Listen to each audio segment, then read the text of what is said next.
What's going on, guys? Welcome to 2017. Flexible Baker here. So what I want to do with this video here is just kind of give you guys a rundown of some of my most macro-friendly or lower-calorie baking substitution and ingredients. It's what I'm putting in my recipes, so if you're jumping on my website, checking out the recipe database, and you're going to find all of these ingredients. So it's just going to kind of get you a little bit more familiar with the healthier side of baking. So for the butter substitute, I can't believe it's not butter. Light.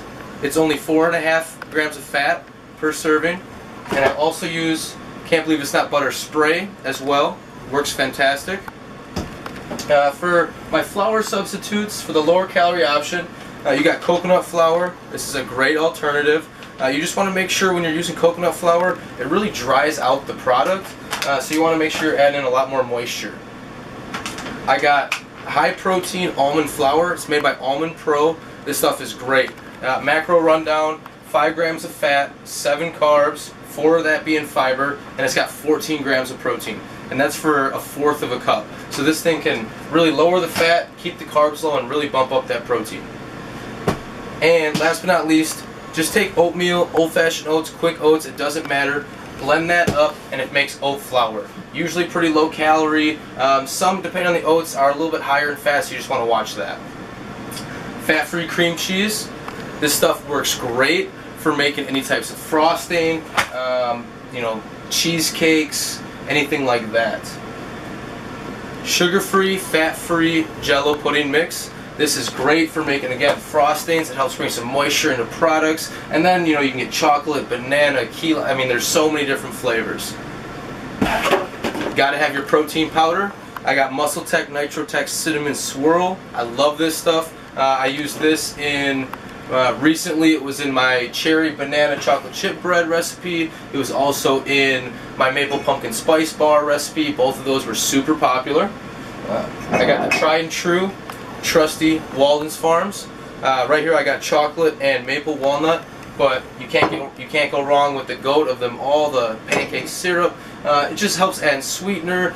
You can add, for a pudding or a frosting mix or anything like that. I just add in more flavor and sweetness, reducing the calorie intake. So then for a fat substitute, 0% plain Greek yogurt, high protein, low carbohydrate, and no fat. Great. It's going to add moisture and protein content into your baked goods. Unsweetened applesauce, again, no fat, very low carbohydrate, and it's going to just help add moisture and some flavor into the product. Reduce that sugar intake as well. Egg whites, if you're into fitness, I'm sure you got this in your fridge. You're super familiar. Just helping add in some air into your product, and then with the fat substitutes and the combination with the egg whites, you're replacing that whole egg. I haven't done it myself, but I know a lot of people, they'll also make a flax egg as well, and that gets rid of the egg product. But I think with flax and stuff, that's still a fat source, so it's not really cutting down on the fat, it's just changing that product. And then for a sugar substitute, I got Splenda, the brown sugar light, and I also have Truvia baking blend. And these are just, again, lower calorie sugar substitutes, helping to bring down the overall caloric hit of that baked good. So that is a quick rundown of what I use in my products. You got flour substitutes, you got sugar substitutes, fat substitutes, frosting, you got the added protein. That Almond Pro is great. A couple other products that I would recommend: Epic Spreads peanut butter. That's lower calorie, very simple ingredient. Nut butter, it's fantastic. Cinnamon swirl or chocolate are probably my 2 favorites.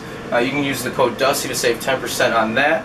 But other than that, this is going to get you guys going. It's 2017. I know you got goals set. Let's crush them. Let's make it happen.